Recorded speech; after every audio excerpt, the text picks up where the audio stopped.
episode, John and I introduce the new co-hosts who are joining our team. Before we do that, though, we have an exciting announcement to make, and it's about something that John dreamt up. And so I'm going to be handing over to John to explain what this is all about now. Thanks, Matt.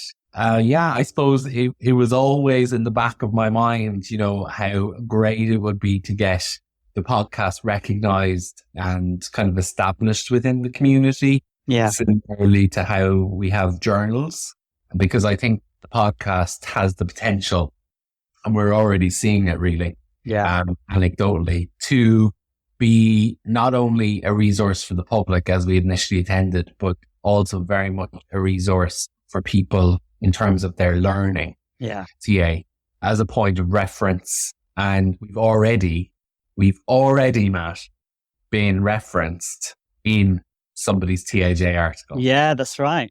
Yeah. So that's success. Yeah, that's definitely so accomplished. So I think, I'm very passionate about the fact that having audio resources for people, particularly people with different learning styles, is very important. Yeah. So it's always been a drive really for both of us. I think that we get this podcast recognized across the TA community. Yeah. And, I suppose one of the ways to do that was to get the main organizations to sponsor it. Yeah. And it has happened. Yeah. And you've done a really good job with this. I must say that your spirit and your determination to engage with the bodies that are sponsoring us now has been fantastic. Just a great example of collaboration, really. Thank you. Yeah, I'm nothing if not persistent. That's true. But also have definitely grown up with the philosophy that you don't get unless you ask. Right. So I think, it was always a possibility that people might not be interested, but actually we got an incredibly warm welcome when we reached out. I have to say, people were instantly on board, intrigued, wanted to explore the collaboration. Yeah. And I think one of the other things, Matt, that was very important for both of us was that it would be a collaborative project. Yes, absolutely. Which means collaboration between two of the main TA organizations. Yeah. So shall we tell everybody? Go on. Drum roll. Yeah. So we are delighted to announce that in 2023, the podcast is going to be sponsored by ITAA, the International Transactional Analysis Association, and EATA, the European Association for Transactional Analysis. Yeah. We are thrilled. Yeah. Such great news. Such a wonderful thing. It's a big...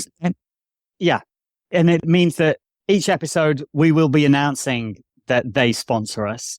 And they also will be involved in quality assurance, making sure that what is shared on the podcast is in line with their ethics and in line with the spirit of TA as well.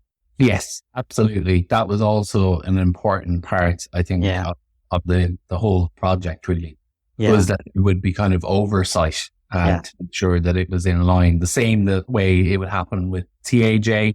Yeah. Or with the research journal. Yeah. That there would be kind of some sort of editorial oversight. Yeah.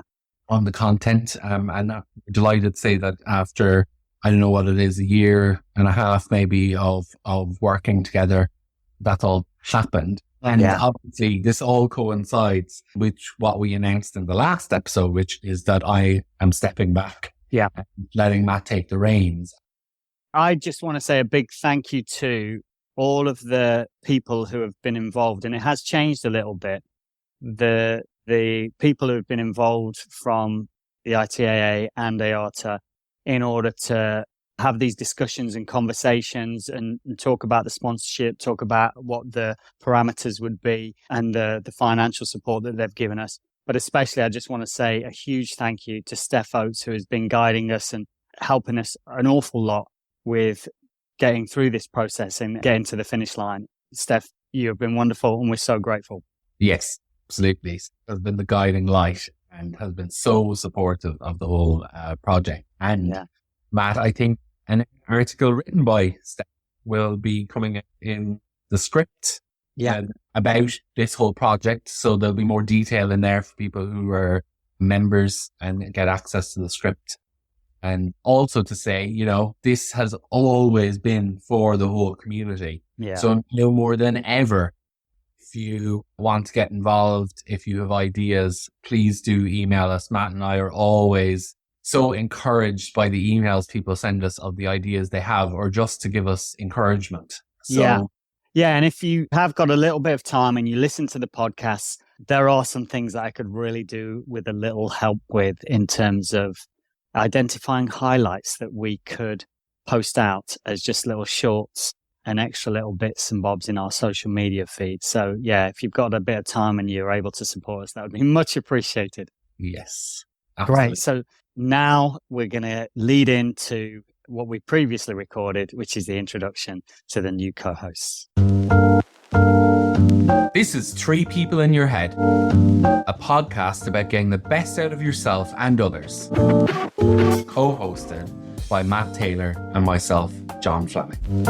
Sponsored by the International Transactional Analysis Association and the European Association for Transactional Analysis. So we are into the transition episode in many ways. You could describe this as. Yeah, this is now officially episode 29. 29, I think. Yeah, something like that. Yeah, so I suppose we talked a lot, didn't we, in the one about what the last 3.5 years has been like for us, and the high points, the different profound moments we had with different guests. Yeah. And then we ended with some changes. And keeping in mind our aim as well, just repeating that, is to promote TA and also to do it so it's equally represented across all 4 fields of transactional analysis. And actually, that's really important for the transitions that are taking place. Yeah, I think I'm a stickler for that, because I think it's so important to try and create equity across the fields of TA, because like I said on the last episode, psychotherapy is the dominant field, and that's simply because the roots of TA are in that approach. Yeah. And there's some exceptionally valuable theory, work, insights from counseling, from the educational series and the organizational field. Yeah. And I suppose counseling is an interesting one, Matt, isn't it? Because definitely in the UK and Ireland, we have a tendency to bundle counseling and psychotherapy together. We can say counseling and psychotherapy. But in TA, with quite a lot of intention, they have been separated out into 2 separate approaches. And from our first counseling series episode with Rosemary, as she talked about, that's because counseling in TA isn't always therapeutic. That's Sometimes it's what she referred to as being complementary counseling. And that might be a vicar, a hairdresser, a cleaner, somebody with another profession, but that works with people. Yeah. And I suppose that's probably a good segue, is it, into talk about one of the new. So what we're going to be doing in future, because John, as we announced in the last episode, he's taken a step back and he's going to be the co-host for organizational and the special themes episodes, then it means that we have been looking for co-hosts for the other 3 fields. And so this episode is introducing 3 new co-hosts. And with no further ado, we're going to introduce our 2 new co-hosts for the counseling episodes, and they are Parul and Joy. So welcome to the team. Thank you. It's lovely to be here and to join you in this podcast. I can introduce myself please do. To kick this off. So my name is Parul Arora. I'm based in India. I'm in my 5th year of TA study, currently doing TA Advanced and preparing for CTA in counseling. Yeah. My supervisors are Dr. Surya Prakash, who's based in India and who I started with, and Sylvie Monin, who's based in Switzerland, and she's helping me with the counseling part and getting those skills. Yeah, and as roles that I hold in TA, I'm part of the executive committee of SATA, which is the South Asian Association of TA. It's the nodal body for networking and developing professional competencies in transactional analysis. Yeah. And over there, my role primarily is to be part of the development team. So to help develop TA in this area, in this region, by hosting talks, by inviting guests and holding events on a regular basis. So you're already doing work of promoting TA, very much integrated into your work, and you're not even qualified as a CTA, very similar to me and John before we even qualified with thinking, oh, we should promote this stuff. This is really good stuff. Yeah, absolutely. And I really enjoy this. I use a lot of social media like Instagram, Facebook, LinkedIn to post about the events. And I think that now has become such an important part, much like this podcast, right? So those are the things that have been quite interesting for me. Yeah.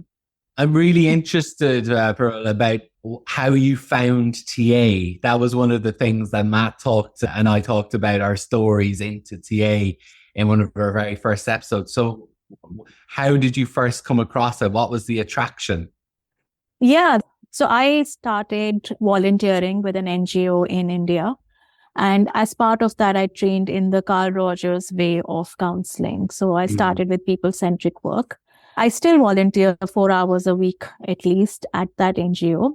Once I started doing that for clients, I started getting in touch with my own issues or blocks. And I went for therapy for the first time to a therapist, to a counselor, and realized that he was using TA as his primary modality. Yeah. And it just really appealed to me. I signed up for TA 101 back in 2018. It just satisfied that need for structure that I have because it appealed to the rational, logical part of me. Yeah. And what I loved is that it had very clear frameworks and tools that I could use to make sense of what I was feeling, to also help diagnose what it is. If someone comes with a problem, to diagnose the core issue. It also allowed for a language which was easy to use with people, right? So if you, for instance, you're talking to a client or you're talking to a friend, you have a language, what we call as psychoeducation, to explain what strokes mean. Or even if you don't want to go that deep, even as simple as how to structure time. Those are such important and simple ways for us to make a difference. And that difference might be small or big in someone's life, depending on what it is that they're dealing with or coming for. So that's how I got introduced to TA in 2018. And now I'm here thinking about writing my own exam. So that's been my journey so far. That's great. Because Matt and I were just talking in the last episode actually about two of the things that are so attractive about THUS is the accessibility of TA and how accessible the language is, the models are. So it's really great to hear that coming through from you as well. Yeah. As being one of your focal points.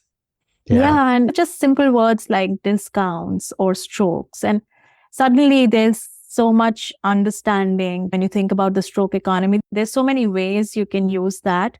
For instance, I was talking about how I was spending time with my family, right? With children, they're 6 years old. You can't really talk to them a lot about deep stuff, but still just for them to understand what kind of strokes they're asking for and what kind of strokes they're getting is a very powerful aha moment for them as well. So I love that about TA, that it is so simple and so accessible and so easy for us to use. Yeah. And I feel that is the power of TA, and I love that I have access to it.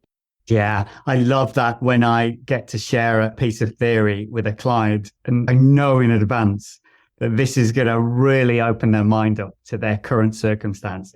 And then after you've shared it and they are just stunned by how you've explained what's going on within them or between them and another person, and they go away for that week and come back and start talking to you in a new language that they've discovered, is a beautiful thing. Welcome to the team, Parul. Yeah, it's great to have you with us. Thank you. It's great to be part of this team. So Joy, it's great to welcome you too. Tell us a little bit about yourself. Thank you so much. I'm Joy, and I've been a corporate warrior for almost 25 years now, and been into learning and development through and through. I've been into learning and development with corporates and organization for almost the 18 years of my initial corporate life. And then I branched out on my own and started my own learning and development solutions firm. Yeah. Basically, I've been providing learning solutions or training solutions through whether it's leadership or managerial excellence or coaching, performance coaching, or interpersonal relationships skills to various corporates. So the last 5 years, I've also been learning and a student of transactional analysis.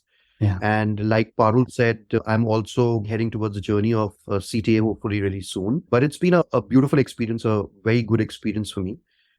Transactional analysis, the introduction was quite accidental for me because I'm forever, as a learning and development facilitator, looking for tools and framework to use, where I could use in my workshops, where I can use it to make sense of certain things. Yeah. I am also quite a cognitive person. I realize the rational part of it works very well for me. However, one of the things which I've been always grappling with was how to simplify things. And then, like I said earlier, I stumbled across transactional analysis. I was personally, professionally, I was going through certain challenges myself, which were actually the intrinsic factors which I wasn't aware of.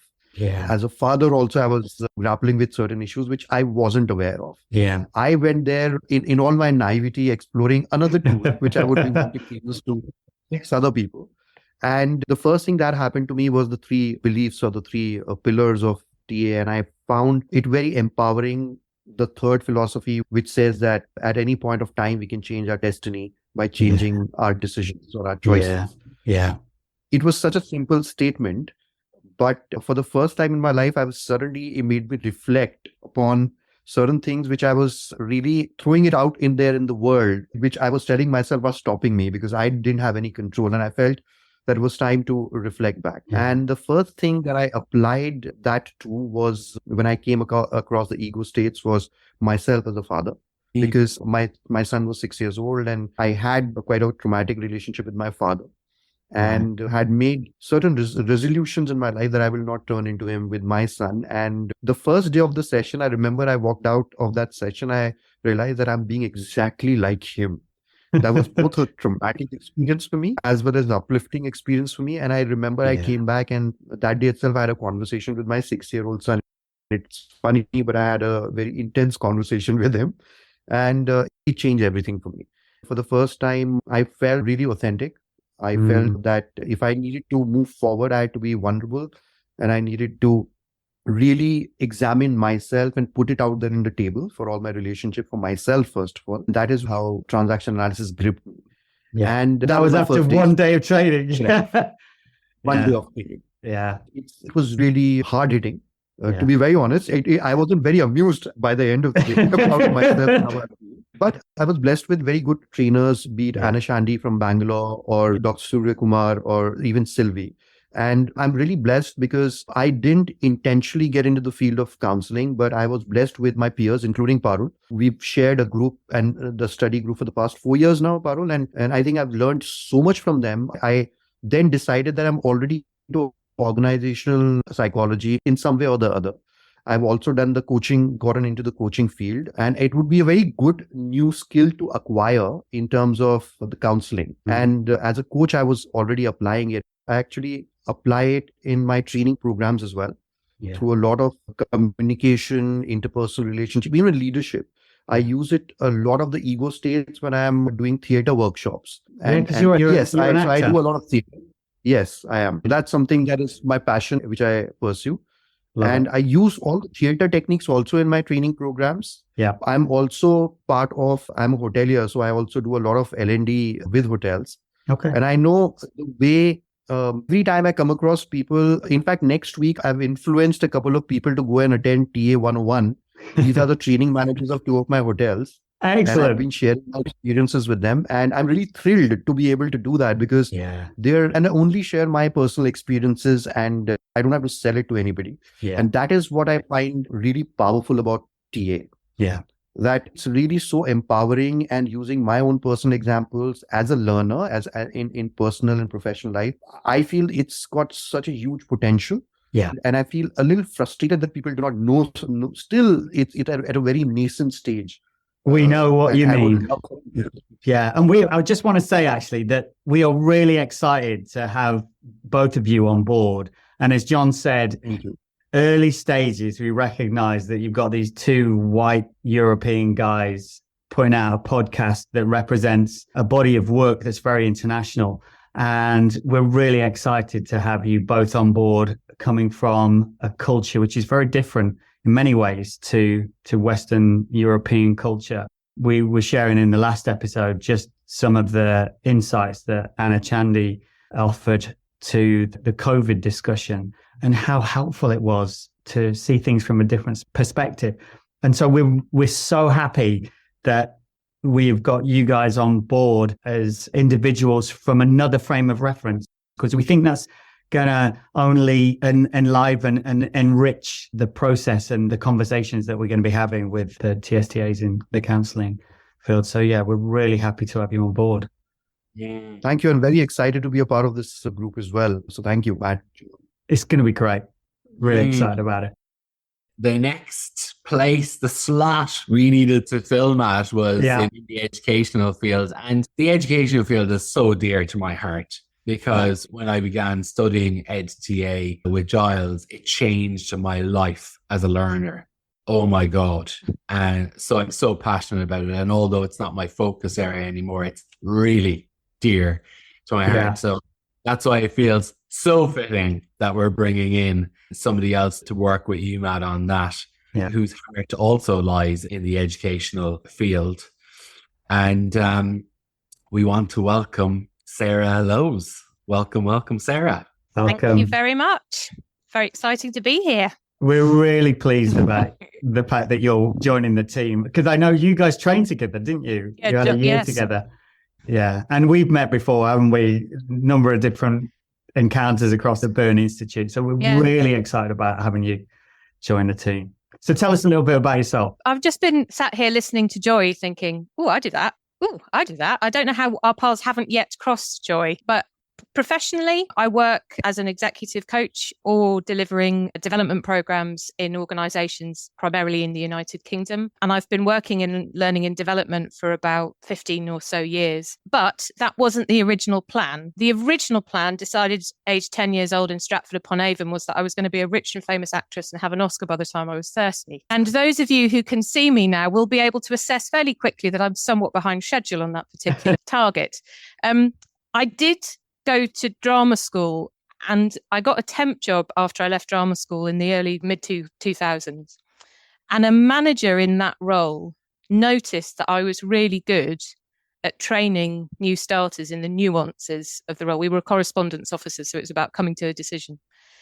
And he, God bless him, set me off on a secondary career where, rather than indulging my fascination by playing different characters on the stage, I started to indulge my fascination by being with different people and supporting them to be the best version of themselves in the work environment.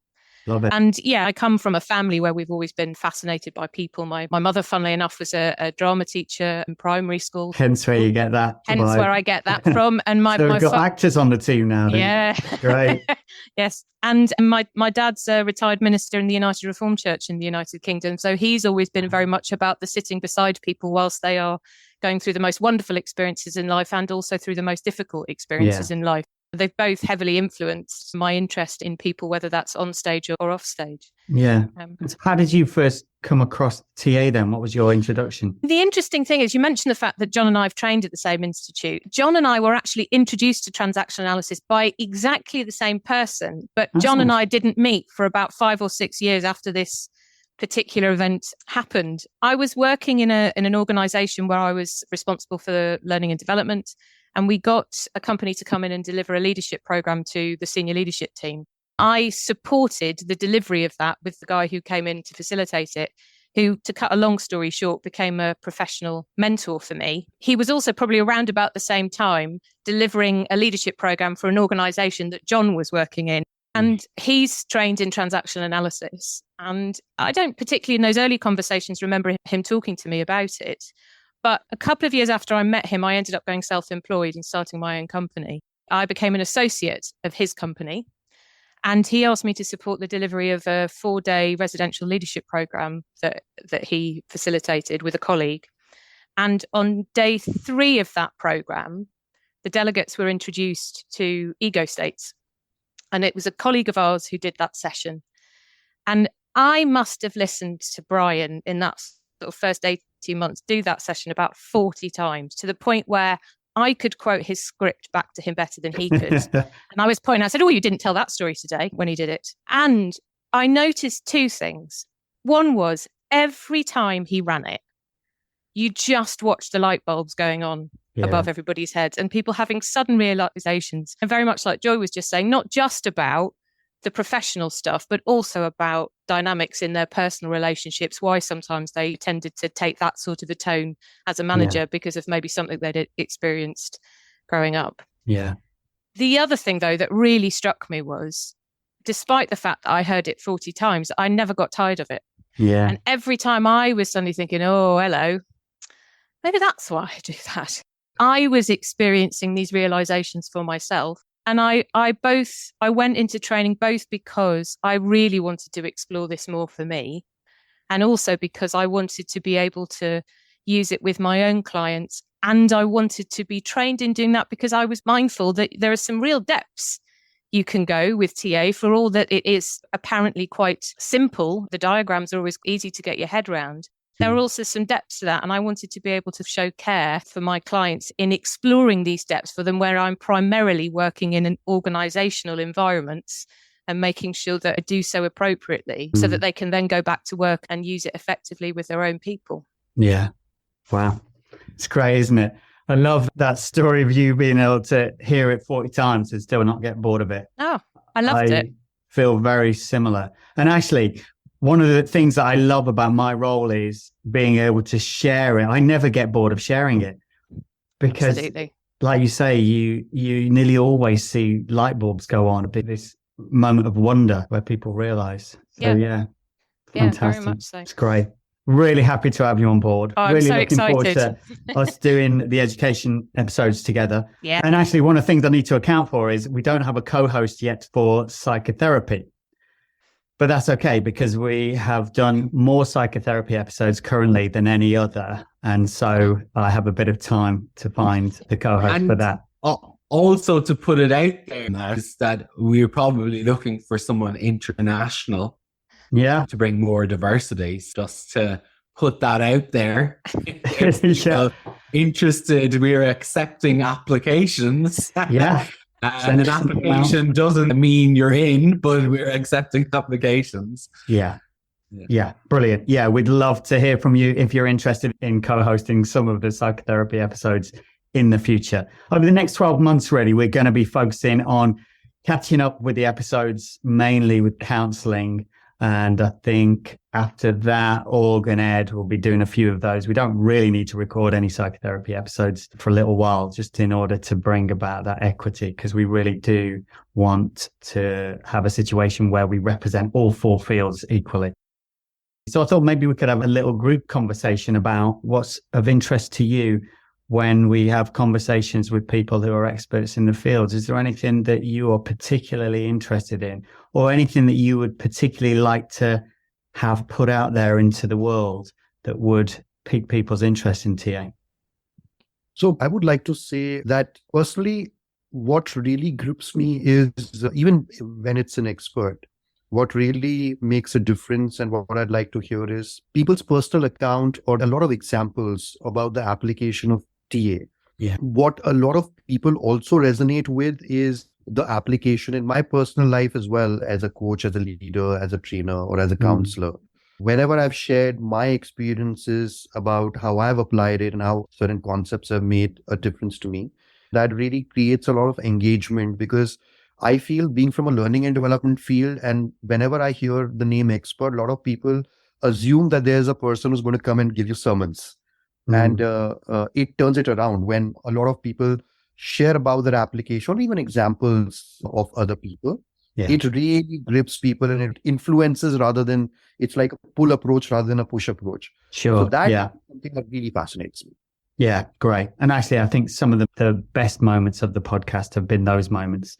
I agree. I was just going to say, partly just because I was thinking about it, is when Parul and Joy were doing their introductions earlier, particularly Parul.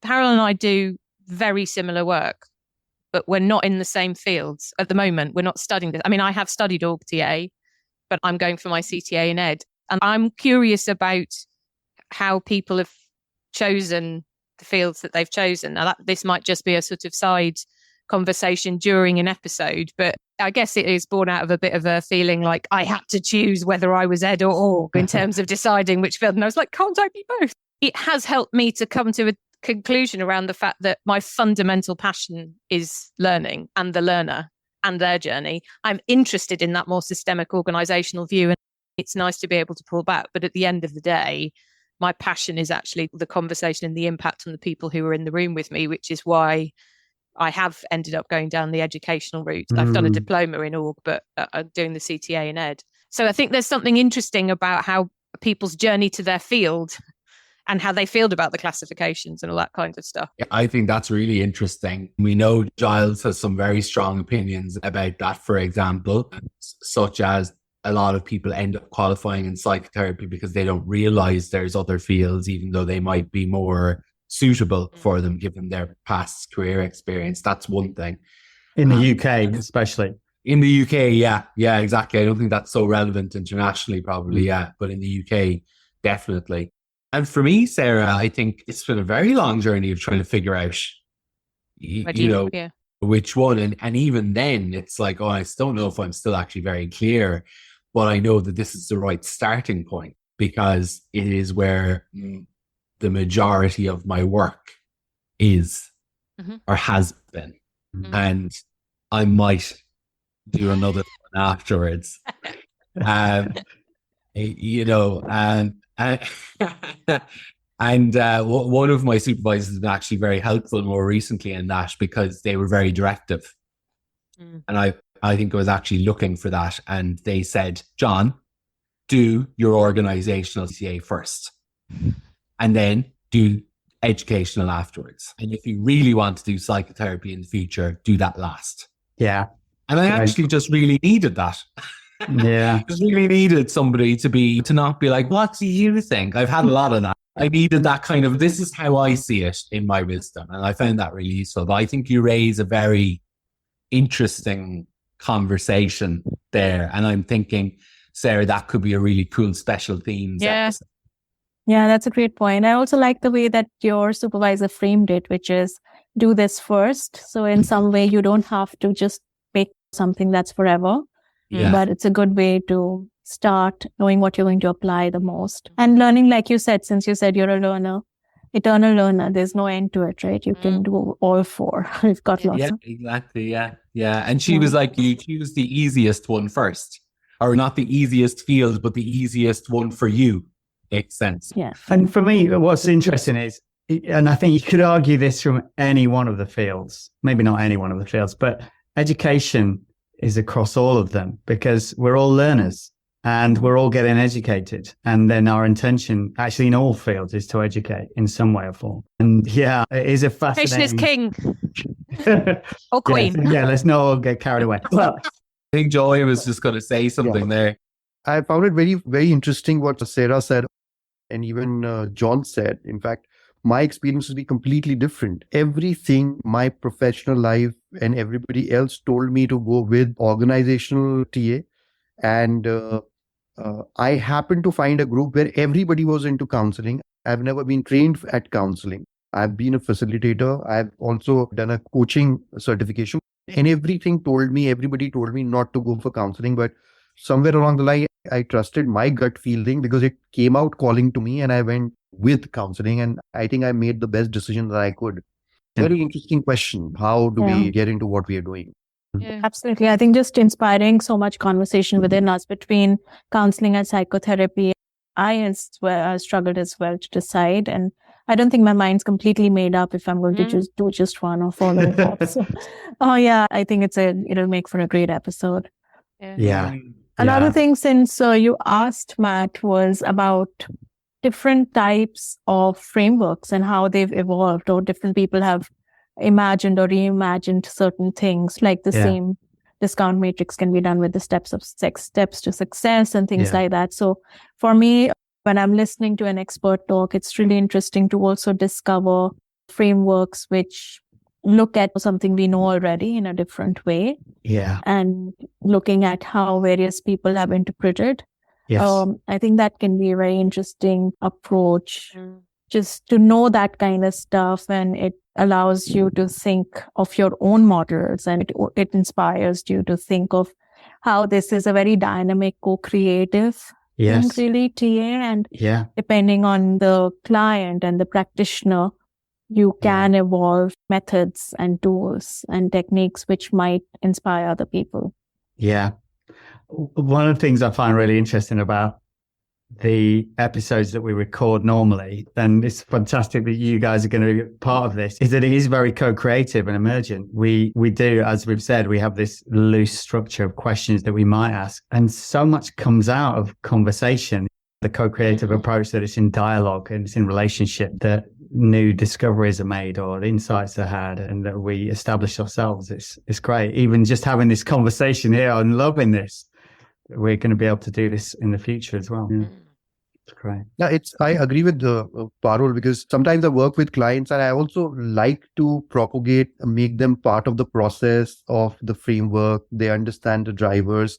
Some of them are very enterprising, and I've had some clients who've come back a week after the session, and they've come back and they've actually laid it out for me in terms of what their drivers are and what their injunctions are and how things have been stopping. And they completely lay out a framework of TA in front of me. And it's really fascinating. And I just tell them at the end of it, okay, we are done. When do I come to you for therapy next? It's really insightful how even clients are able to make those interpretations and those applications and those connections. And not to mention, amazingly satisfying, because what really great thing about TA is the empowerment it gives to everybody. As a counselor, I'm not looking at fixing somebody, and it's a co-creative space where some of the insights are so educational, so amazing, that comes out from the clients themselves. And those are the kind of things which I think make it much more real for people to get engaged with again. Yeah. When you were talking about referencing a client, Joy, I was thinking about Stutz. Has anybody watched Yes. Stutz on Netflix? Oh my God. It's a documentary on Netflix where Jonah Hill, the comedian, creates over the span of a year, I think it is, a documentary about his most intimate discussions that he has with his therapist, whose name is Stutz. Yeah. And it's incredible. And it came up into my mind, Joy, because of what you were saying about your client coming back to you and being like, look what I done, because that was very part of the documentary. But what I really like about that, and I think it's so true to TA, and Matt and I were just talking about this in the last episode, is one, how accessible TA is, that clients can do that. It's not this mysterious thing that the professional is doing. It's very open and transparent, but also how it creates equity in the relationship from the get-go. Because although we might be experts in the sense that we've trained, we don't have expert status that puts us above the client. We're meeting the client as another individual who is valuable, and we're doing the work together. And I think that's so important, and one of the reasons why TA is so powerful. One of the topics that I'm passionate about at the moment, my current special interest, is radical inclusion, but really through the diversity and inclusion and access lens. I think probably worldwide, but definitely within the TA community as well. So I think that's something that I'm going to be wanting to talk about and explore and create a space, actually, because I'm not sure that we think about it often enough now. Yeah. So I think there might also be a kind of trying to forge a new space, not a new field or a new approach or anything like that, but to bring it in a bit like how Giles and Haley have brought eco-TA, kind of gone, this is something that's relevant for all of the fields and for us living in the planet, which is suffering, but also to look at oppression and have that as more of a central topic. And I mean that globally, not through any one lens, but oppression and marginalization in any shape or form. And how we as professionals can challenge that and invite people out of oppression and empower them in ways that means that they have more autonomy. Yeah. Sorry, Sarah, you were going to come in there. No, I was just going to say something I think it's a related topic, but something that's been a sort of big theme I've realised in my work recently, and I will just to put in another advert for the CTA writing process. It has really helped me figure this out. There can be value to the writing process. And I'm going to just let people know CTA means Certified Transactional Analyst. Is how you qualify as a transactional analyst. Not certifiable, which is what I always find myself wanting to say, but I think that's just how I feel at the end of the process. Ironically, though, Matt, you making that qualification, one of the things I think is important is about clarity of language. Yeah. She said, having just used acronyms without explanation. And I've been reflecting in the writing process around some internal challenges I have sometimes experienced as a facilitator in a learning environment where I've heard language being used and had my own internal reaction to it because of my own script-based stuff. And then thought, hang on a minute, how do I need to challenge that, particularly when it's language I've heard being used about other people? It's not being language addressed to me. So why am I suddenly jumping on my white charger and trying to help people deal with a language that the person who was on the receiving end of it might not have had a problem? And I think we all are so in the habits and patterns of language that if nobody ever highlights the fact that to some people's ear, that might sound at the least patronizing, at the worst, incredibly offensive and dismissive. And with Giles, who's my supervisor, I've been reflecting a lot on in starting conversations of curiosity about the difference between the intention behind the language that we use and the impact that it's having. Because I often think we don't stop to think about either of those things. Either what's my intention? We just assume everybody knows I've got positive intention. And also, has the language landed in the way that I intended it to? So I think there is a whole piece there which could well fit within that sort of radical inclusion bit about that whole sort of thing around language. And the other thing I was going to say that I've really noticed about my work with leaders, and I use functional fluency a lot, where it talks about, rather than talking about the parent, we're talking about the sort of being in charge mode. And there's the structuring and the nurturing side of being in charge, which to my mind is the masculine and the feminine sides of being in charge. That I've found I've ended up working recently with a lot of leaders who are men who seem to be very comfortable with that structuring masculine side of leadership. And their challenge is the nurturing, as I would call it, the more feminine side of leadership. And that is okay for them to show that care and nurture.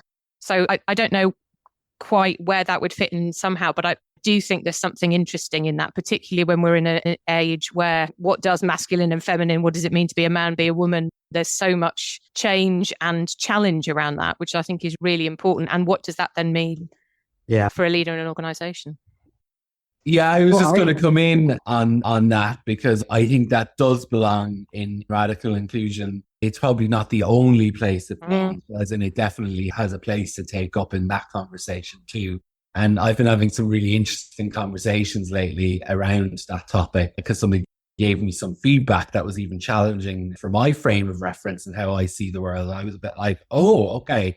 And they said, well, John, radical inclusion is not going to be easy for anybody, including you, because you're going to have to include everything. And that, of course, is where I'm okay, you're okay really comes in. Yeah. Because when you have to include everything, you are going to meet things that you don't want to include. That's probably just human nature. And in the including everything, that's also not just people, behaviors, feelings. It's also people's various inner parts. Yeah. And I think that's what you were mentioning there about people's masculinity, people's femininity, and how you can and cannot include or exclude all of it. So yeah, I think the world's on the cusp of a very large conversation that probably comes along at the same time as the climate crisis. There's a lot of big topics that are emerging that need to be talked about socially and environmentally. And I'm excited as a team, I think, about how we can look at some of them through a TA lens. Yeah, absolutely. And interestingly, when you were saying that, Sarah, I thought the inclusion stuff around language is so easy for us after we've been training in TA for 4 or 5 years to throw out these TA terms. And anybody who's listening who's not been trained in TA starts to lose us because we're using all these pieces of language. And that's part of what we want to do as well. Is, so when you said functional fluency, I thought, oh yeah, we need to do an episode on that. And I think we've got plans in the pipeline for that. So a particular way of seeing the ego state models and how they are applied or how they work functionally. And actually, that's what I wanted to go to just next very briefly was, what do you think we could do to make the episode more accessible to non-TA people? I don't know whether you've even heard any of the episodes. I assume you have, since you're going to be co-hosting them. But yeah, what can we do? Because I've thought maybe what we could do is ask each one of the STAs or PTSTAs to do a couple of minutes, teach on one piece of theory, so that each time we have someone that we're having a conversation with, that there's a nugget in there early on in the episode for someone who's new to TA. I don't know, just an idea. I love that idea. I have a radical suggestion or a radical idea, which actually germinated in my head when Sarah was talking about radical inclusion, all the examples, and John was also talking about. And I'd like to share my experience about merging both my organizational learning and development role with my counseling role. And since Matt, you're also talking about how do we make it accessible, what I'm hearing is how to make TA sound less complex and much more accessible to people, because people are people.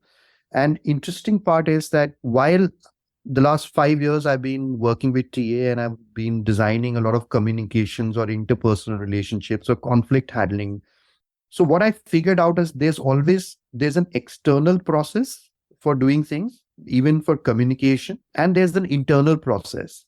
And what TA has helped me is to give them what they want in terms of the processes and the models to make those decisions or to do even for communication or negotiation and conflict, but also then do the work on internal processing. I think it's something, the two words that popped into my head is it's the being versus the doing. Correct. And I think that the world, or a lot of people in the world, are very hungry for things to do to make their lives better. And sometimes those doing things aren't as sustainable as learning to be. In a way, I think Matt and I, that was part of our aim with the podcast, was to make it non-academic, kind of do this and you'll feel better, and more about having an experience of listening in on a conversation, of being with Matt and I and another person, and take whatever it is that you take, whether that be many things or very few things, because, it's like that thing I always laugh now about having learning objectives. Yes. I was going to say that takes me to Giles' episode where it's like the absurdity of a learning. Yeah, it's like how arrogant of me as the trainer to define the learning objectives for the learner. Like the learner will learn whatever they learn when they learn it. Yeah. And that will be okay for them in that moment. So I think the podcast works a little bit like that for me as well, is that the listener gets whatever they get, and that's perfect for them in that moment. Yeah, I wrote down actually something I didn't share earlier is just trusting the process, which is, I know, something that Adrian Lee talks a lot about, just placing the trust in the process. So maybe we just need to continue having conversations and don't worry too much about firing off a particular question. I think so. I think that's definitely my invitation anyway, or my stance, is that this format already works really well. Yeah. And we'll know if it changes because the listener numbers will reduce, or we'll start to get feedback, or... Yeah. Parul was going to say something. I resonated with what you said, which is trust the process. And I think trying, experimenting, being iterative, it's always a good way to also see what's working. Like when we talk about radical inclusion, I feel strongly that different people take away different things from whatever they're consuming as content. Yeah. And maybe the same thing will resonate differently another time when they hear it, or if the context was different. So to me, what's fun is that this is such a fluid, dynamic medium that we can try a few things. I really like the idea of having a little nugget for people who may not understand TA terms so much, or a little bit of learning, but also having client cases being discussed as success stories, of course, with complete anonymity, but just what different people have taken away from these different fields. These are all really empowering things for people who are hearing it for the first time. it's pretty much what's in it for me, right?